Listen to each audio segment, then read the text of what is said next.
Good morning, everyone. Today I'm going to be reviewing the Old Man's War series by John Scalzi. This series has 6 books in it. The book titles are Old Man's War, Ghost Brigades, The Last Colony, Zoey's Tale, The Human Division, and The End of All Things. The story has maybe 5 or 6 protagonists in it over the series. You have John Perry, who's the protagonist of Old Man's War. You have Jane, who is the protagonist of Ghost Brigades. The Last Colony is a mix of John, Jane, and someone named Zoey. Zoey's Tale is exclusively about Zoey. The Human Division is about someone named Harry. And The End of All Things has 3 protagonists that kind of shuffle back and forth. I'll talk about them at the end of this review. I'm going to briefly touch upon each book as I review it. Old Man's War, the first book in the series, which is what the series is named after, is about John Perry. On his 60th birthday on Earth, he went to the enlistment office, said, "Hey, I promise that when I turn 70, I will show back up and enlist for the Army." Yes, on his 70th birthday, he will be returning to the recruitment office to sign away his life and be a soldier. 10 years later, he shows back up, says, "Hello, I'm John. I'm here to enlist. Do you have my stuff on file?" They say, "Yes, you are John. Please sign this paper declaring that you are legally dead within the next 48 hours. And off he goes. They give him a ticket to somewhere in Africa, and they tell him, "Go over there. You will ride up the beanstalk, and you will be taken to outer space where you'll be picked up by the Colonial Union," which is the name of the army. "And you will go and serve 10 years, max, but more if you choose to continue, defending the Earth." Well, he gets up there, and he meets 5 or 6 people that are real nice, sweet people. They decide to call themselves the Old Farts. And they're bantering back and forth, talking about their grandchild's cookies, and how they're enjoying all this unhealthy food, all this stuff, when one of them keels over and dies. I mean, they're not in the best shape of their lives, so it can happen. Apparently, every batch of humans, they lose about 10 of them because they just couldn't make it the extra day or two. It happens. When this happens, John starts thinking, well, man, that's a waste. What do they do with the person who recruited and don't make it up there? Before he has time to ponder that too much, he gets processed and officially gets a new body.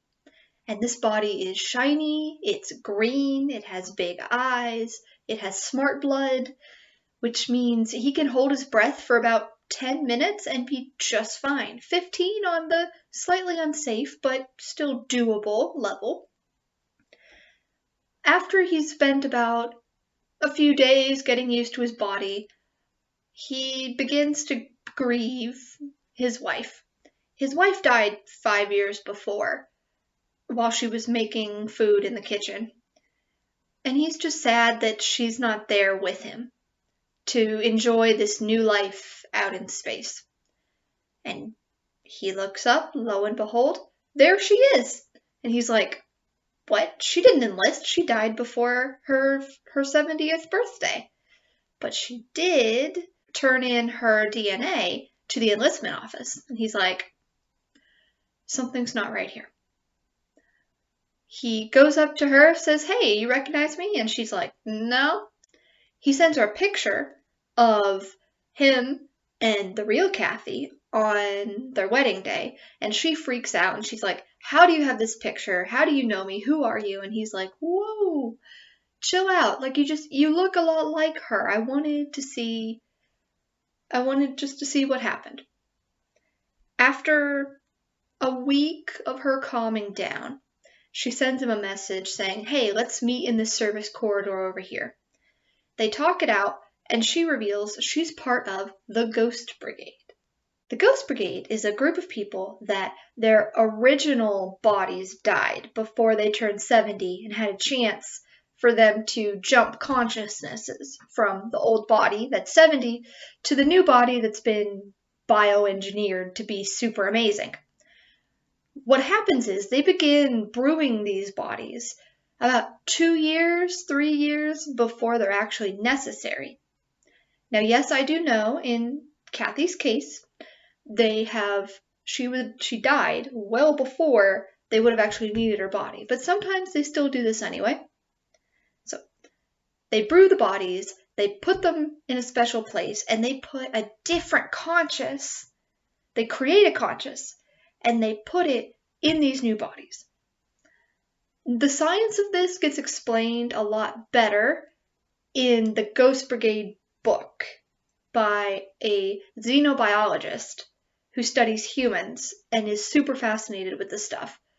But basically, when you put a fake conscious in a body, it makes the brain think faster. And because it thinks faster, the technology they put in the brain, called the brain pout, it also processes faster, and it just makes these soldiers better. Like, they don't have to just share words on a screen with each other. They can share what they see, what they hear, what they smell. They can share, like, actual emotions, not just, like, the closest thing you and I would have to it would be emojis. Like, they don't just share, like, little emojis. Anyway, so John goes about his way, and her real name is actually Jane, because she didn't even know Kathy existed. Like, the name she was given at birth, at creation, was Jane, and then her last name is like some famous scientist or philosopher. They do this with all the naming conventions for the Ghost Brigades, by the way. John goes on his way, Jane goes on her way, and then every couple of missions, Jane will send him word about what she's thinking about, and he'll try to send something back, but they're not really allowed to be talking. Towards the end of the book, John says that he loves her, not just because of her body, like that she came from Kathy, but because of like the personality that's growing inside her. And he says that when his tour is over, he would like to retire on a farm in one of the colony worlds of humanity, the Colonial Union.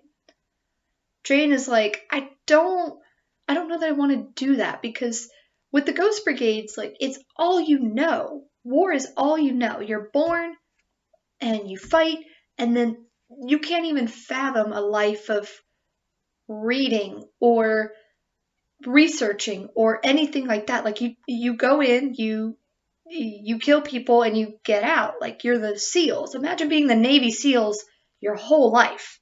By the end of the book, she says that she intends to retire with John.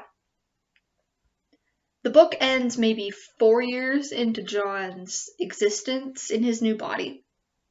And then Ghost Brigades picks up, and the point of view is pretty exclusively from Jane, as far as John and Jane go.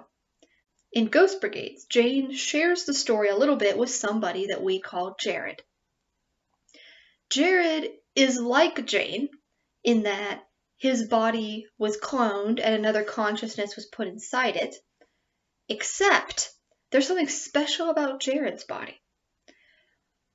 There was a guy that he defected from the Colonial Union, and he went off to an alien species and tried to make a way to undermine the Colonial Union and start a war. He got pulled into this by another species called the Oban. The Oban, they were these spider giraffe-like creatures that long ago they lived on a planet, and they were about the same intellect level as cockroaches. They were all together, they were communalistic, they did what they needed to do, they fought pretty okay, and they maintained a survival. Well, this species of like advanced aliens called the Khonsu comes along and says, what would it be like if we rapidly evolved these creatures, did some experiments on them, and then dropped them back in their planet and watched them build up over time?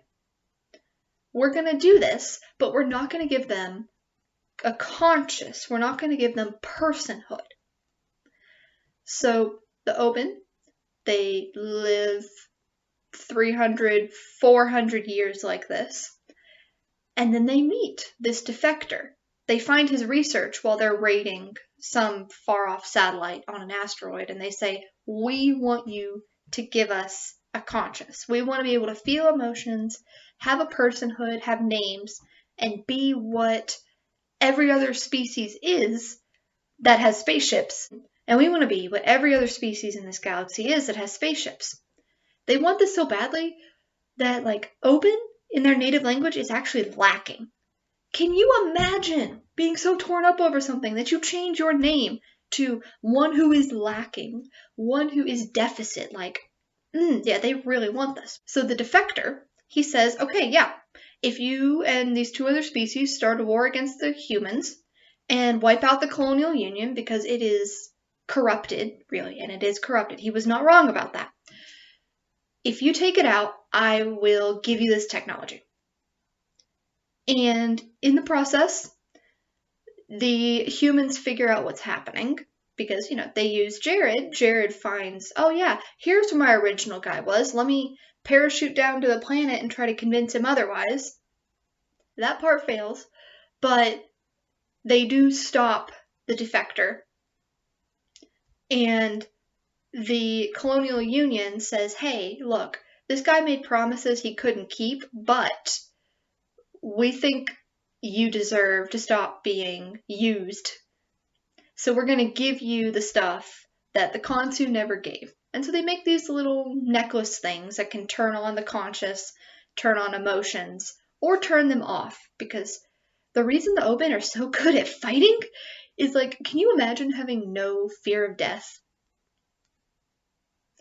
How good of a fighter would you be? Like, you don't fear getting hurt. You don't fear dying. Like, you'd be an amazing fighter, an amazing army with that. So, you can turn it on and off at will. And that's about where Ghost Brigade ends. The Oban get their technology, and the bad guys stopped, and Jane goes back to her commanding officer. And because of something the commanding officer had to give her to make sure that Jared didn't turn into the defector, she knows too much. So the high command says, hey, you have two options. You can either die or retire. If you retire, we will give you any plot of land you want. We will give you any planet you want. You just have to put your consciousness in a civilian body. Not like an old 70-year-old person's body from Earth, but just one that they grew in a vat that doesn't have the super enhancements. It's just, you're normal. She, of course, says, well, yeah, of course I'd like to go have that plot of land. She contacts John, and because High Command is like, we just need you gone. They're like, yes, we will also let John retire as well. And, oh yeah, that girl Zoey that was the defector's child, since she took a strong liking to you, because, Jane was the one that pulled her out of the exploding science laboratory. She kind of likes her, kind of cares for her. It's like, you three, you just go on. Here's this planet. John, you can be the ombudsman for the government. Jane, you can be the constable. And Zoey, she's 8 when they move into the planet. They're just like, you go on. And if anyone gives you trouble about your 2 Oban bodyguards that are with Zoey, because the Oban worship Zoey by the end of the book, if anyone gives you trouble, just let us know. Just get out of our hair. That's where the Ghost Brigades end. Quick pause. What I liked about Old Man's War and Ghost Brigades is it's a high-action science fiction book, but the B plot of Old Man's War is, it's like a bitter pill to swallow, but it's a good thing to know. In Old Man's War, there are a lot of battles on planet to planet as John goes around blowing things up and doing stuff. And this same sort of thing happens in Ghost Brigade as well. The people who end up getting blown up, when it's an individual getting blown up, it's because those people jumped into the mission without getting any information. One of them didn't read the mission log. One of them did not give a care about the veteran people, telling them, hey, you need to be careful. Here's how things have gone before. They just jumped in idealistic with no research. And they died. Pretty badly. It's almost like Mr. Scalzi was saying, it's okay to be idealistic. But for crying out loud, be idealistic with the facts. Have facts to guide you and listen to the wisdom of others. I kind of liked that plot point. There weren't any major triggers. There weren't any major triggers in books 1 and 2